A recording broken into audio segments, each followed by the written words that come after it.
नमस्कार दोस्तों, मैं एग्जाम एम्पायर एमआर तेतरवाल। आज दोस्तों, आज 23 मार्च है, शहीदी दिवस। इस दिन भारत के महान सपूत स्वतंत्रता सेनानी भगत सिंह, राजगुरु सुखदेव ने भारत मातृभूमि के लिए अपने प्राणों का सर्वोच्च बलिदान दिया था। तो उनका कर्ज तो हम किसी भी सूरत में नहीं अदा कर सकते दोस्तों, कभी नहीं अदा कर सकते। तो दोस्तों लेकिन उनके कुछ सपने थे, तो उनका जो बलिदान है और उनके सपने हैं, उनको एक कहानी के माध्यम से मैंने पिरोने की कोशिश करी है। अंत में दोस्तों, अगर आपको पसंद आए तो इनकलाब जिंदाबाद के नारे के साथ कमेंट कर देना। तो क्या था दोस्तों, आप सबको पता है, वक्त से पहले फांसी का फरमान सुना दिया कि डर जाएंगे। वक्त से पहले फांसी का फरमान सुना दिया कि डर जाएंगे। उन बावड़ी पूछों को नहीं पता था ये माँ भारती के लाल हंसते हुए फांसी के फंदे को चूम जाएंगे। ये माँ भारती के लाल हंसते हुए फांसी के फंदे को चूम जाएंगे। दोस्तों, आप सबको पता है, भगत सिंह, राजगुरु सुखदेव को फांसी जो है 24 मार्च को देनी थी, लेकिन 23 मार्च को दे दी गई। इतना खौफ अंग्रेजों में था कि अगर अब 1-2-5 घंटे 2 दिन भी अगर ये जिंदा रहे तो हिंदुस्तानी जो है वो सोया हुआ शेर है वो जाग जाएगा। लेकिन वो तो जागा दोस्तों। तो वक्त से पहले फांसी का फरमान सुना दिया कि डर जाएंगे। उन बावड़ी पूछों को नहीं पता था ये माँ भारती के लाल, ये माँ भारती के लाल हंसते हुए फांसी के फंदे को चूम जाएंगे। गोरे गोरे वाकिफ ना थे उनके इरादों से, गोरे वाकिफ ना थे इनके इरादों से। सारा हिंदुस्तान गदगद था उनके आजादी के मंसूबों से, सारा हिंदुस्तान गदगद था उनके आजादी के मंसूबों से। दोस्तों, ये कविता मैंने ही लिखी है, मैंने ही अपनी आवाज दी है। आपको अंत में अच्छा लगे तो कमेंट जरूर करना है दोस्तों। तो यातनाएं लाख सहकर भी उनका लक्ष्य नहीं डगमगाया था, यातनाएं लाख सहकर भी उनका लक्ष्य नहीं डगमगाया था। जब जब मौका मिला अंग्रेजों को दौड़ा दौड़ा कर पीटा था, जब जब मौका मिला फिरंगियों को दौड़ा दौड़ा के पीटा था। ऐसे थे वो माँ भारती के लाल जिन्होंने देश को आजादी दिलवाया था, है ना। जब ठंडा पड़ गया ऐसे युग आंदोलन था, जब ठंडा पड़ गया ऐसे युग आंदोलन था, तब भरी सभा में बम फोड़कर सारी दुनिया को जंगे ऐलान आजादी का सुनाया था, जंगे ऐलान आजादी का सुनाया था। आप सबको पता है दोस्तों, महात्मा गांधी ऐसे युग आंदोलन कर रहे थे, तो चोरा चोरी हत्याकांड के बाद गांधी जी ने वापस ले लिया था ऐसे युग आंदोलन। तो भारतीय स्वतंत्रता आंदोलन में एक सुनने की स्थिति पैदा हो गई थी। तब क्रांतिकारी संगठनों ने बागडोर अपने हाथ में ली, जिसमें चंद्रशेखर आजाद, भगत सिंह ये सब लोग शामिल थे। और तो दोस्तों, जब असहयोग आंदोलन ठंडा पड़ गया था, तब भरी सभा में बम फोड़कर सारी दुनिया को जंगे आजादी का ऐलान सुनाया था, जंगे आजादी का ऐलान सुनाया था। जब पीटा गया लाला लाजपत राय को, जब पीटा गया लाला लाजपत राय को, तब सैंडर्स को उसके सही ठिकाने भी पहुंचाया था, तब सैंडर्स को उसके सही ठिकाने भी पहुंचाया था।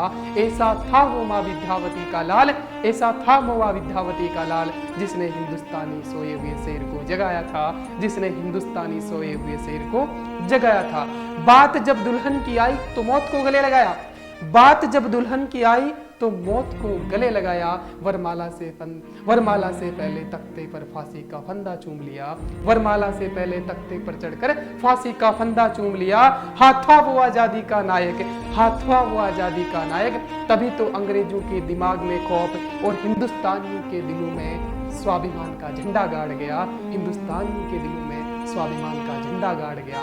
लेकिन उनके भी कुछ सपने थे दोस्तों, उसका भी सपना था हिंदू मुस्लिम सिख ईसाई एक झंडे के तले समा जाए, हिंदू मुस्लिम सिख ईसाई एक झंडे के तले समा जाए और गरीब अमीर की ये खाई भी कुछ पट जाए, गरीब अमीर की ये खाई भी कुछ पट जाए। ये उनका सपना था दोस्तों। जो भगत सिंह थे वो दोस्तों कभी ऐसे धर्म के अंधभक्त नहीं थे, उनके दोस्त जो सारे ही धर्मों से थे दोस्तों, पर वो चाहते थे कि हिंदू मुस्लिम सिख ईसाई एक मिलकर लड़े और एक अखंड भारत का निर्माण हो, एक सशक्त भारत का निर्माण हो। तो दोस्तों, उनके थे कुछ सपने, क्या हिंदू मुस्लिम सिख ईसाई एक झंडे के नीचे समा जाए और गरीब अमीर की खाई भी कुछ पट जाए, क्योंकि वो समाजवाद में बिलीव करते थे दोस्तों। समाजवाद का मतलब ये कि आप सबको पता है कि एक समानता हो, तो गरीब अमीर की खाई भी कुछ पड़ जाए, लेकिन हम हैं उनके वंशज, कुछ कुर्बानी हम भी देंगे, हम हैं उनके वंशज, कुछ कुर्बानी हम भी देंगे।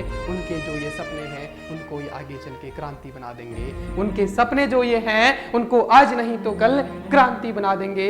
हम हैं भगत सिंह के वंशज, आज नहीं तो कल हालात बदल देंगे, वक्त बदल देंगे दोस्तों। तो भगत सिंह कहा करते थे कि मेरी कलम इस कदर वाकिफ है मेरे जज्बातों से, अगर इश्क लिखना भी चाहूं तो इनकलाब लिखा जाता है, इश्क लिखना भी चाहूं तो इनकलाब लिखा जाता है। हम अभी से क्या बताएं क्या हमारे दिल में है, हम अभी से क्या बताएं, क्या हमारे दिल में है। वो दिन भी आएगा जब ये आसमां भी हमारा होगा, ये जमी भी हमारी होगी। ये आसमां भी हमारा होगा, ये जमी भी होगी। अंत में आपसे मैं यही कहना चाहूंगा कि वो कर गए कुर्बान अपनी जान के मुल्क आजाद हो जाए। वो कर गए कुर्बान अपनी जान के मुल्क आजाद हो जाए। पर अब हमें क्या, हम कुछ नहीं बोलेंगे चाहे मुल्क बर्बाद हो जाए। पर अब हमें क्या, हम कुछ नहीं बोलेंगे चाहे मुल्क बर्बाद हो जाए। तो दोस्तों ऐसा नहीं करना है। हमारे जो शहीद हैं, जो पूर्वज हैं हमारे, जिन्होंने मातृभूमि के लिए अपना सर्वोच्च बलिदान दिया है, उनके नक्शे कदम पर चलते हुए समाज सुधार के लिए जहां भी गलत हो रहा है दोस्तों, अपनी आवाज उठाते रहिएगा, बोलते रहिएगा जो कोई भी गलत है। यह अंतिम इसी के साथ मैं दोस्तों अपनी वाणी को विराम देता हूँ और आपसे समर्थन चाहता हूँ कमेंट के माध्यम से। कैसे लगी दोस्तों ये कविता? अंत में ये कहूंगा, एक लाइन मुझे भी अच्छी लगी दोस्तों। वक्त से पहले फांसी का फरमान सुना दिया कि डर जाएंगे। वक्त से पहले फांसी का फरमान सुना दिया कि डर जाएंगे। उन बावड़ी पूछू को नहीं पता था, ये माँ भारती के लाल हंसते हुए फांसी का फंदा चूम जाएंगे। ये माँ भारती के लाल हंसते हुए फांसी का फंदा चूम जाएंगे। जय हिंद दोस्तों, इनकलाब जिंदाबाद। जय जवान, जय किसान, जय हिंदुस्तान। कमेंट कर देना दोस्तों इनकलाब जिंदाबाद। थैंक यू दोस्तों, और अपने दोस्तों के साथ शेयर कर देना। धन्यवाद। बहुत मेहनत से लिखी दोस्तों, ठीक है, थैंक यू।